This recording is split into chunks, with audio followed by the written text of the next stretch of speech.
Welcome back to the Kane and Day Show. I'm your host, Kane. You can find me on Twitter at Killing Kane and YouTube at Killing Kane. We're starting to stream over there a little bit more. Probably with this guy, the best co-host I've ever had. Go ahead and introduce yourself. Yeah, my name's Day. You can find me on Twitter at RealDayGaming1. And follow the show on Twitter, the Kane and Day Show. It's getting a little more active. We really want to, chit chat with you guys. Go follow us on our socials.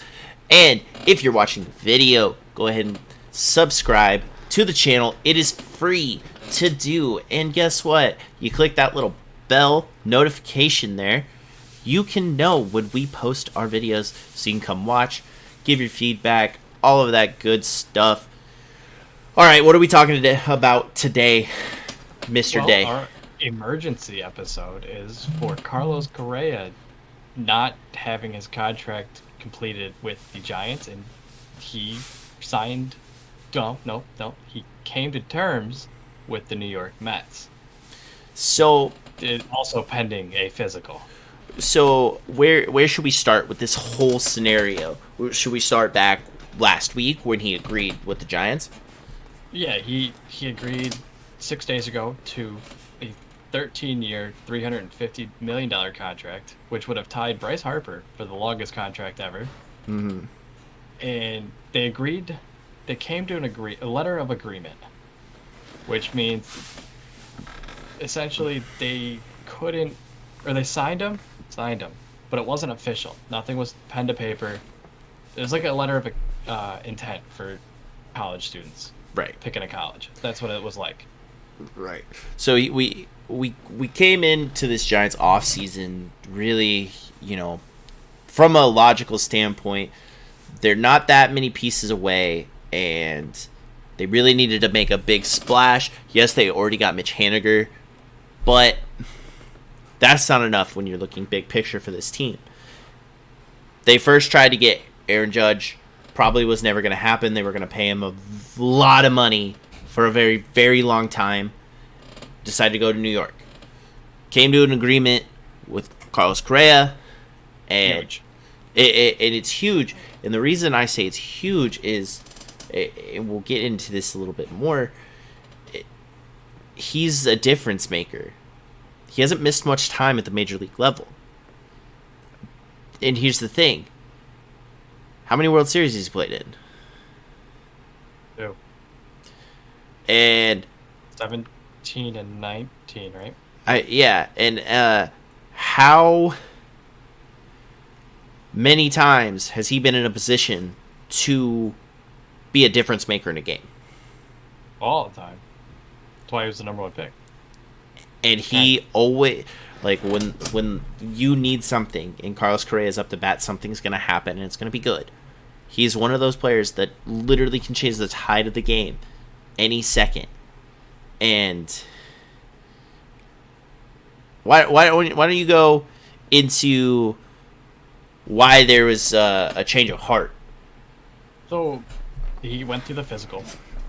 Every team does it. Doesn't matter. Big name, small name. When you sign to a new team, you take a physical. You have to. With their team doctors. It's basically a new job. Like you're applying for a job. Hey, we gotta, for most companies, it's hey, go pee in a cup. Yep. This is that as an example. This is go pee in a cup, and we're also going to examine every part of you. Yeah, and the Giants team doctors found a difference of opinion with the Correa camp with something wrong. There's a lot of speculations. Obviously, it won't come out because it is a HIPAA violation, so that won't happen. But they voided his contract. Well, voided the agreement. And wasn't one of the things you were seeing is that they were looking at something from 10 years ago.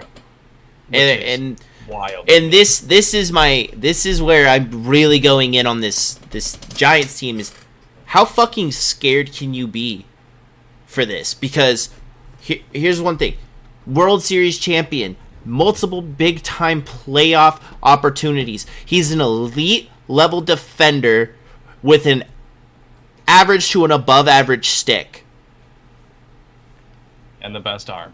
Yeah, literally one of the strongest arms in the league.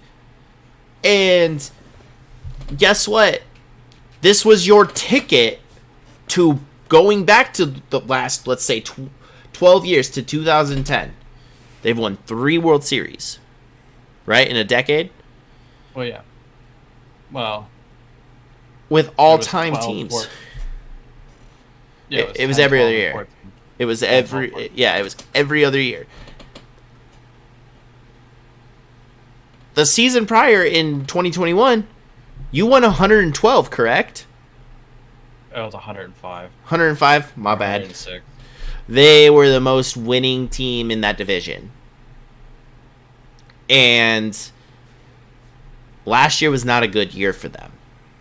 Or 2022 was not a good year for them. Offensively, well, yeah. I mean, Carlos Rodon was fantastic. He walked. They didn't want him back. You know, now you're looking at a rotation that only has Logan Webb. Really. And your team's not any different than it was last year, just adding Mitch Haniger. I just think they got scared. I feel like the ownership group allowed their front office to go out and make that offer, and then didn't think he'd actually agree to it. Right. I think that's what happened, and they told their team physician to just throw the physical. That's a shame. Of the things. But the other big topic is I heard, it's a rumor, that Scott Boras and Steve Cohen were also in Hawaii at the same time. Ironically. It is a little suspicious because... But from what Scott Boras told, I believe it was The Athletic, they gave the Giants ample amount of time to do this, get the press conference done, over with, officiate it, have everything rolling with that. And they just kind of didn't really move it along. So he said, I think he gave him an ultimatum that if it doesn't get resolved, we're just going to walk. Yeah, and move on. And it was just an agreement. It's so mind-boggling, too, because they were offering him $350 million. It's a lot of money on the table there. Like I said earlier, they want to get back to their winning ways, right? And just adding Mitch Haniger doesn't do that. Mitch Haniger's a fantastic player. When healthy, he's an all-star. Well, I mean, adding just Correa doesn't either because of the rest of their team. But right. It's a step in the right direction. It is, and it's going to win you more games than not. I mean, yes, he had a very slow start in Minnesota, but then he turned it around. That's why he's getting. That's why he's getting a, 10+ year deal. Like. Yeah, but you could look at Texas too and say the same thing. They make a big difference. Simeon didn't play very well, but Seager played. Simeon turned it around at some point. But they're pitching still. Right. They're not going to win them. They're individually. Right, and it's mind-boggling because how could you just let this happen? Like I said, I think the ownership just got scared because I didn't think. It's kind of like you mess around and say, yeah, I'm going to give you $500 if you do something. Right. Not thinking that person would actually do it, and they did it. Right. And you owe them $500, right? Right. It's just weird that it turned out this way. Should we go to him now being in a loaded Mets lineup? Loaded. That whole infield is nothing but all-stars. Yeah, I think the transition from short to third is going to be fine for him. He's got the arm for it.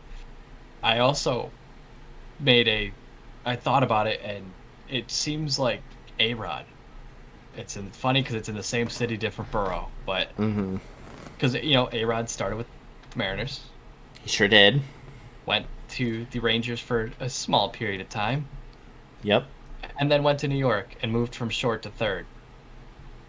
It's literally what Correa did. Yeah. By going to the Mets, and it's crazy because, I mean, Lindor and Correa on the same infield, same side. Then you have the polar bear at first base. They Jeff upgraded McNasty at second.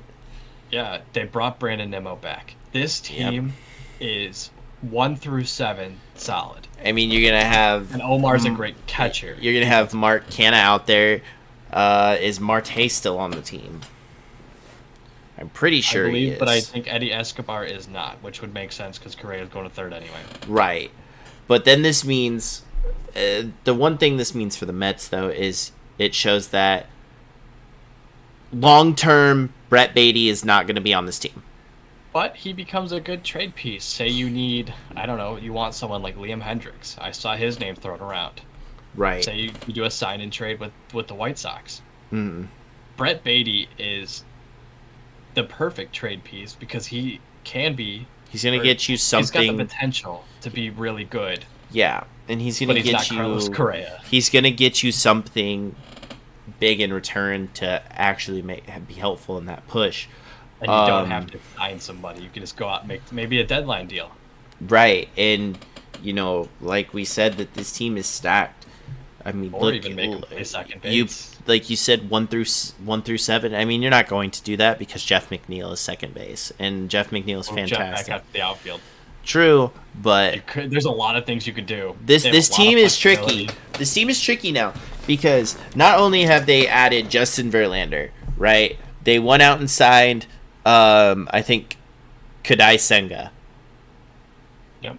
And they improved everywhere. Brought back, and their total payout with all their signings this year is $806 million on the books. That is more than 2 owners' net worths. And Steve Cohen has just been like, I don't give a fuck, we're winning, and this is how you do it. And I hope there are more owners that come out at some point and start doing this too, because this is really what the sport needs. This is, like we were talking, just earlier, and you said that it's the Golden State Warriors of baseball. They assembled the Avengers. I mean, when you have 1 through 7 absolutely stacked with Daniel Vogelbach as your DH, and let's not forget that Vogelbach started to play better being in that DH role with the winning team. And they're making adjustments to the right field wall for him. Yeah, and I think I at least saw their potential lineup is Thomas Nido behind the plate. Omar Narvaez. Well, I didn't see his name, but yeah, Omar Narvaez is also just an average catcher. He's gonna hit for defensively. Yeah, he's also an all-star start. He's a decent left-handed stick. Great catcher. Liked him on his time with the Mariners, and this, like we said, this team is going to be gross. They are the clear favorite, I think, in the National League.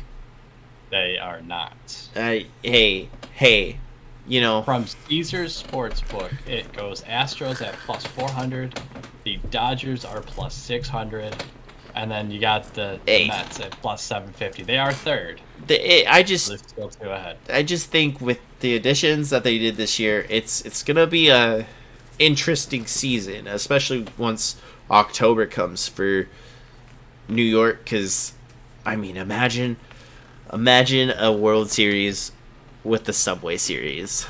That would be. That's cold. I know that, cold. But I want you to really think about that though, because I don't. Because that means the Yankees are in the World Series. It would be hurts my heart. It would hurt my heart too, but it would be one of the most electric World Series of all time. Oh, it'd be great. TV ratings. But better would be Dodgers Yankees, but that's not the point. True. But yeah, it's a weird week for Carlos Correa, because they got that deal done within 12 hours. Like I said, it is also pending another physical. And I've seen some funny memes about that. I don't think that New York's doctors will see a problem, because guess what? Steve Cohen is not scared. It's that security guard who doesn't actually touch you. You seen that one? Yeah. He goes to pat you down, but he's not actually touching you. Yeah, that's their physician. Yeah. He's going to pass that with flying colors. Exactly. And you're going to see Correa have a wonderful career with the Mets. And, he'll ride off into the sunset.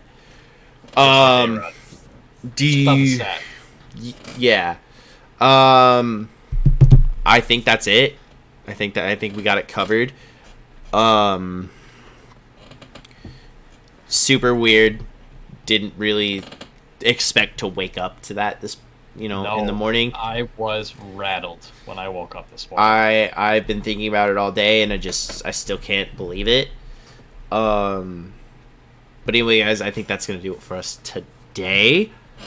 If you're watching over on YouTube, go ahead and like the video. Comment down below what your thoughts are on the Correa situation. Where do you think San Francisco went wrong, or and what do you think? Collusion. Yeah, or was it collusion?